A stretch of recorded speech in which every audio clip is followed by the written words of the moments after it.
Hello and welcome to the fourth lesson in Unit 2. We're talking about simple machines today. So the learning goal, I can identify the different types of simple machines and explain effort and load forces. So what is a machine first of all? So a machine is a device that helps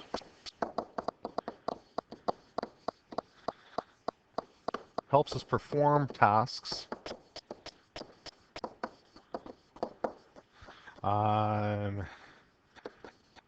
by doing, and there's really 5 things it can do. So we can have change of energy. So if a device helps change the energy from one form to another, we have a machine. If it transfers force,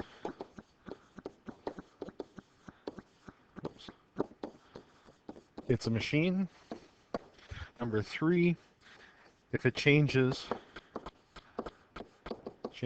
direction of force, it's a machine. Fourth one, changes magnitude of force, so it makes it bigger. Changes, let's go with the size of the force.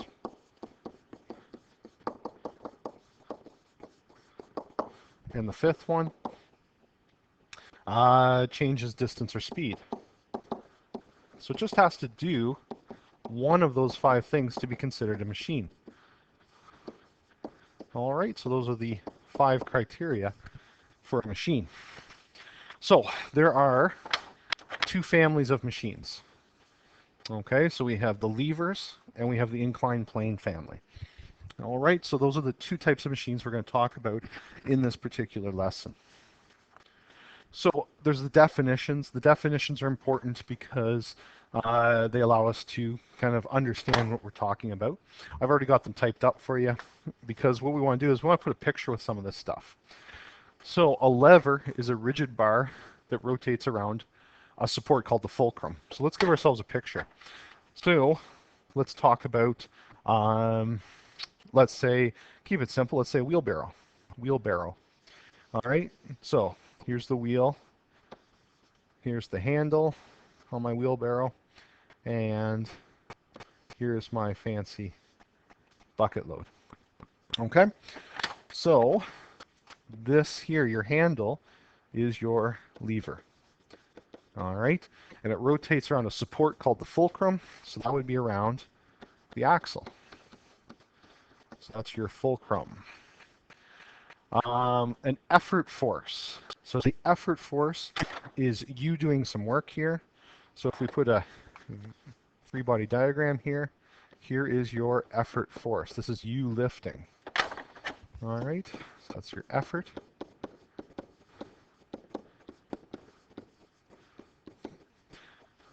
Next is the load force. So let's say that whole load is acting right there. So there's your FL, the load force. Always find the definitions. If you have a picture to go with it, it makes life a lot easier. The effort arm, okay, is the length of your lever, okay, and it's the distance between fulcrum and effort force. So this is where it gets a little bit, I'm not going to add to the picture, okay, just because it's going to make the picture a little bit messy, and I'm not ready to put that on yet. And the load arm is the distance between the fulcrum and the load. So don't draw this on, I'm going to use magic pen. So for this one, my effort arm is from where I'm lifting to the fulcrum. So that distance there would be your effort arm. That would be a length. It's a measurement of length. Okay. The load arm is the distance between the fulcrum and the load. So that would be from here to here, that length right there. All right. And you can see by adding that stuff on, it makes our diagram a little too messy to work with. So there are your definitions: lever, fulcrum, effort force, effort arm, load arm. I expect, when you're writing up your answers or explaining stuff, to use that terminology. So let's start with the levers. There are 3 classes of lever. So a first class lever has the fulcrum between the load and the effort force. So quite simply, we can go, some examples would be teeter-totter, All right. I don't know if I'm spelling it right. Teeter-totter. Here's my ground. Here's my fulcrum. And here is the teeter-totter. So the fulcrum is between your load and your effort force. Okay? That is a first-class lever. So let's put, we'll put your load force here for the, and then effort force, whoops, would be going the opposite direction, right, to lift it. So it'd be going down as well. So there you go. Second class lever. Second class lever has the load between the fulcrum and the effort force. So this is our wheelbarrow.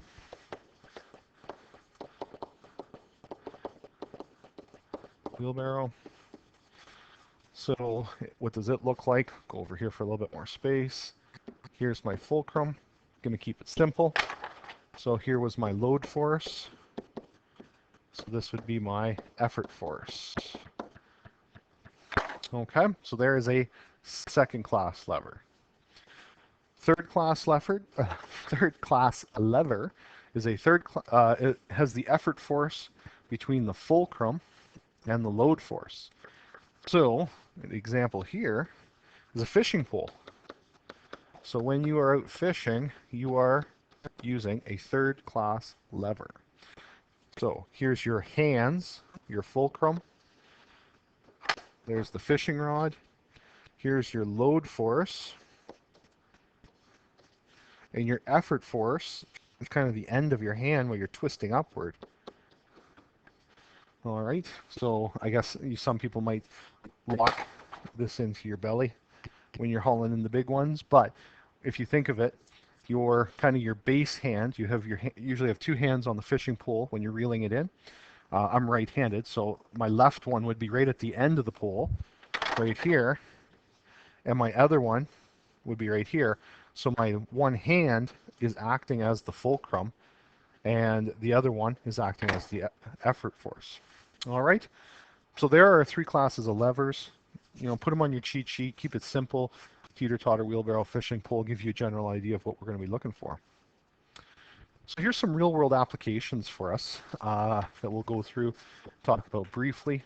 Human arm, for those that are going into kinesiology maybe. Your elbow acts as the fulcrum.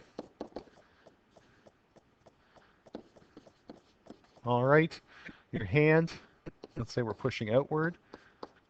That's your load. So what twists or what brings that arm around?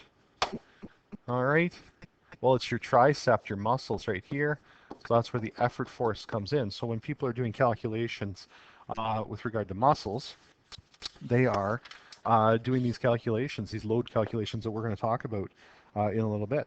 So there is your, and it could be the other side as well, the load force, because you could be using your biceps. So I'm going to put or. You could use your biceps, which would mean that this could be on either side of the fulcrum. So it depends on exactly which side or what muscle you are using. So it's either a first or a third class lever, depends on which muscles we're using. This one, I wish I would have made it a little bit bigger for you, but in here your pedal is the lever here. So if we blow it up a little bit here, here's the sprocket, there's the pedal. Okay, so your fulcrum, you're rotating it around there, so there's the fulcrum. And the effort load is virtually at the same place as the, your effort load will be right here where your foot is. And then the applied load is it's a torque. It's going in the opposite direction, so it's a little trickier to explain, but that gives you kind of a second class lever. Nutcracker, all right. So there's our fulcrum right there. There's our effort. There's our load. So we have the situation, fulcrum is at the end, so it's like the wheelbarrow. Example of a second class lever. Common household scissors. Here's your fulcrum. You put your fingers on here to do the effort load, and here is the load cutting through the paper or cardboard. So the fulcrum is in the middle. Example of a first class lever. If you're out rowing, the oar lock, it would be where your fulcrum is. Here's your effort load, and here is the load. So therefore, to the middle, first class, and we talked about the teeter-totter. I'm not going to go through it again. It's an example of a first class load, or first class lever, not load, first class levers. Okay, so there's some simple real world applications. I'm sure you can name a bunch of other ones. Now, finally, the inclined ramp or plane family, inclined plane. So this is your second type of machine. So we had levers, and now we have inclined plane. So the definition, inclined plane is just a ramp or a wedge. All right, a wedge is a double inclined plane. A screw is an inclined plane wrapped around a central shaft. So it's that spiral effect. So if I was to create a spiral like this, and then we put a shaft down the middle, think of it as driving a car. All right, you drive the car, you're going up the hill and around behind. So you're going up because you go up the hill on the screw or that spiral. It's reason it's an inclined plane. All right. And finally, a compound machine is a machine that's made up of two or more simple machines. So examples, the ramp and the axe. The way the ramp works, basically you are trying to think of a lawnmower. You're lifting something to the back of a pickup truck. You have two options here. You could just do a straight lift. So if you're talking about a riding lawnmower, it would take a lot of energy or force to lift that lawnmower because it's really, really heavy. But if we put a ramp down and you push the lawnmower up the ramp, that's probably more doable.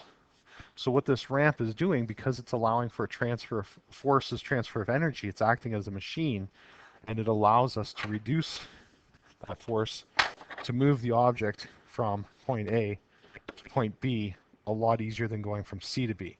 So A to B easier than C to B. Okay. Finally, the axe. The axe acts as the double wedge. So double wedge looks like this, the axe. So I'm looking at the axe head. What it does is it forces or splits the wood. So you got your piece of wood that looks like this. So that splitting motion, you are breaking that wood apart. There's your force. So it's splitting it apart. So it's a transfer of forces. You're pushing down. We're in a different color. So this is your effort force. And your load force is going out sideways because your wood is splitting outward. So that's why work is being, or why it falls into the machine category. And finally, the car jack. Hopefully you haven't actually had to pull this out before, but it looks like this. I'm going to do a very crude drawing of it, but it's like a diamond, and then you have the screw through the middle here. A very poor screw in my case here. All right. And what you do as you tighten that screw up, the jack stretches upward because you are tightening it up. You're bringing those outside corners together. There's a transfer of forces because you are rotating it here, and the force is actually heading upward. Okay, so you have a transfer in direction of force, and based on how long of wrench you have attached to it, you are also increasing your force with mechanical leverage. So those are some brief examples. You're going to get a chance in the homework to look and try explaining a bunch of other ones. Great time for discussion or group discussion. Pull me over and we'll have a chat about it and what ones you're curious about. Good luck with the homework, and we'll talk to you in class.